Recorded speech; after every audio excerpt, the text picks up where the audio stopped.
Esto es Acciones Fiscales con el Dr. Juan Raúl López Villa. El podcast de innovación y vanguardia fiscal. Bienvenidos. ¿Qué tal? ¿Cómo estás? ¿Sabías que uno de los problemas más importantes que ha tenido el fisco es precisamente la compra-venta de facturas? Sí, esta situación que parecería un ejercicio común y que en muchas ocasiones se normalizó, se empezó a regular a partir de 2014, a regular a través de un procedimiento administrativo de presunción de simulación de operaciones inexistentes, en donde la autoridad presume que el contribuyente presunto EFO está emitiendo facturas, evidentemente para que un tercero las compre, que es el EDO, y con ello darle la oportunidad, entre comillas, para que en un plazo de 15 días, que se pueda ampliar a 5 días más, acredite la materialidad de los bienes o servicios que han sido materia de la compra-venta. Esto obedece a esta necesidad urgente de parte de la autoridad de requerirle al contribuyente que acredite este concepto de materialidad, que paradójicamente en ninguna parte del Código Fiscal ni en el reglamento del mismo nos lo define.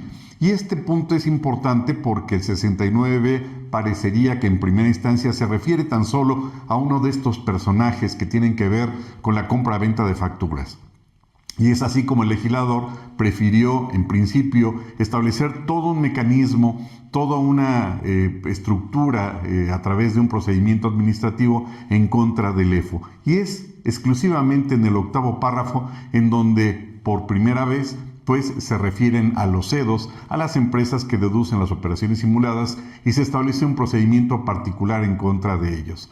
El procedimiento del 69 parecería que se refiere en primera instancia al EFO, es decir, el centro de gravedad del 69 gira en torno a las empresas que facturan operaciones simuladas o también conocidos como factureros.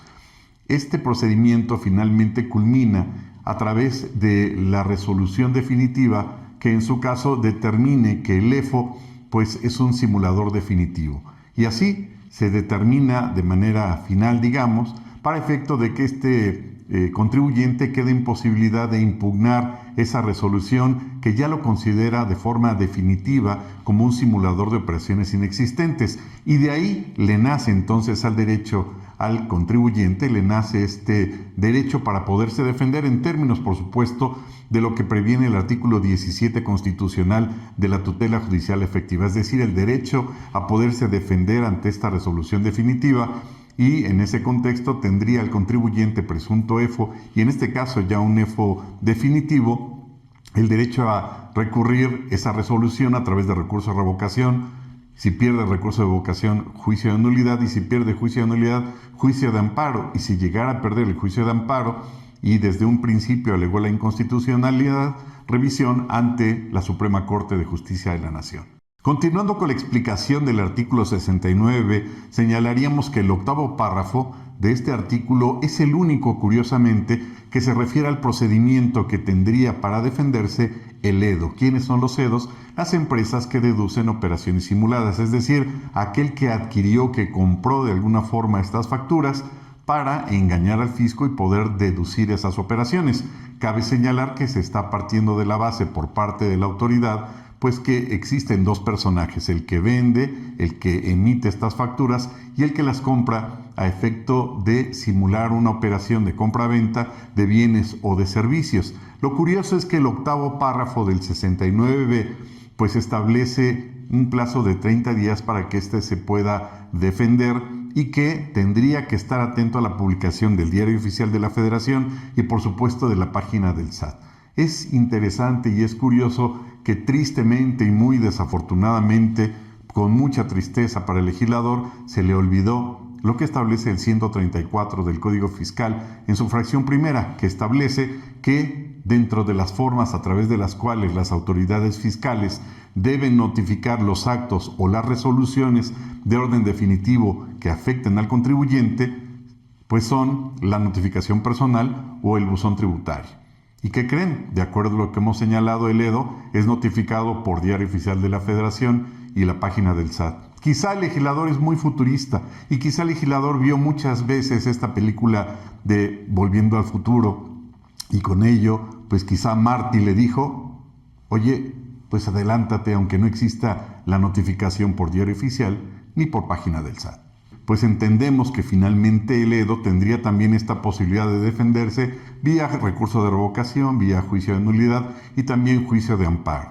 A final del día, entonces, la autoridad pues podría determinar de manera definitiva la situación del EFO o del Edo.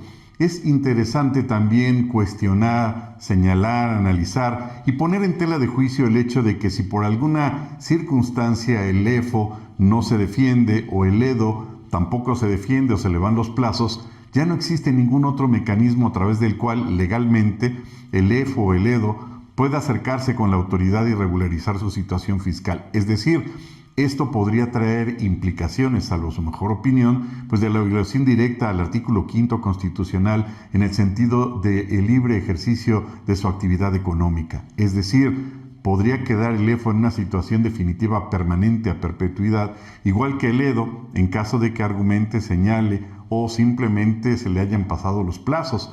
Pero bueno, esta es una situación interesante que curiosamente ni la Suprema Corte de Justicia de la Nación ni la PRODECON han referido en ese sentido.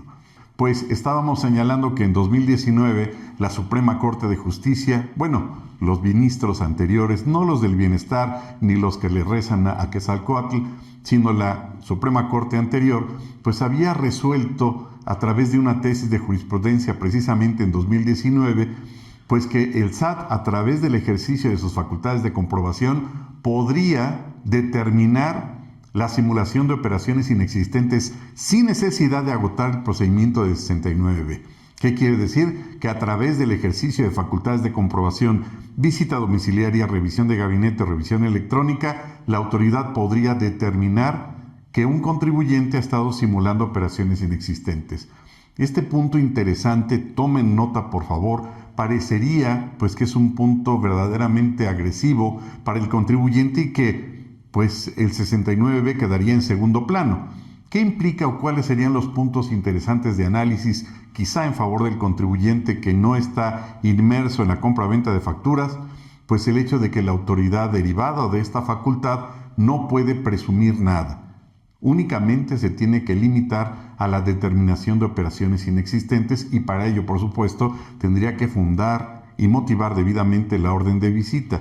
Por tanto, las facultades de comprobación, sea visita domiciliaria, revisión de gabinete o revisión electrónica, que de alguna manera refieran directa o indirectamente en la presunción de simulación de operaciones inexistentes, estarían llevando a cabo actos completamente ilegales e inconstitucionales. Finalmente, para cerrar esta serie de clips en los que hemos hablado del CFDI, de la simulación de operaciones inexistentes, de la jurisprudencia que establece esta nueva facultad a partir de 2019, a través de la cual, en ejercicio de las facultades de comprobación, la autoridad puede determinar operaciones inexistentes, pues vendría la cereza en el postre. ¿Y cuál es esa cereza en el postre? Sino la publicación subrepticia del 31 de diciembre de 2024, en la cual, a través del Diario Oficial de la Federación, se reforma, sí, así como lo oyen, el artículo 19 constitucional y se incluyen dos delitos en materia fiscal: contrabando y el delito de aquellas actividades que tengan que ver con la compra-venta de facturas. Y nos preguntábamos en aquellos días en qué parte del Código Fiscal se encontraba el delito de compra-venta de facturas falsas. Pues no existía en ninguna parte. Por eso es hasta el 7 de noviembre de este año en el cual se lleva a cabo una reforma interesante, sustancial, dirigida por supuesto al tema de los FDIs, pero particularmente con una reforma interesante en el segundo párrafo del 113 bis, en donde, ahora sí, por primera vez ya se incluye otro nuevo delito vinculado a los FDIs. ¿Cuál? El de compra-venta de facturas falsas. Y este delito se vincula de manera específica, concreta, con otra reforma del mismo 7 de noviembre que establece el artículo 49 bis. Y este artículo establece una modalidad en facultades de comprobación, particularmente en visita domiciliaria, a través del cual vía Fast Track la autoridad va a revisar los FDIs para determinar que son inexistentes, que no son verdaderos y que se trata de actos jurídicos inexistentes. Es así entonces como no podría llevarse a cabo el inicio de una carpeta de investigación sin antes la autoridad haber agotado el 49 bis. Esto fue Acciones Fiscales. Síguenos en nuestras redes sociales. Hasta la próxima.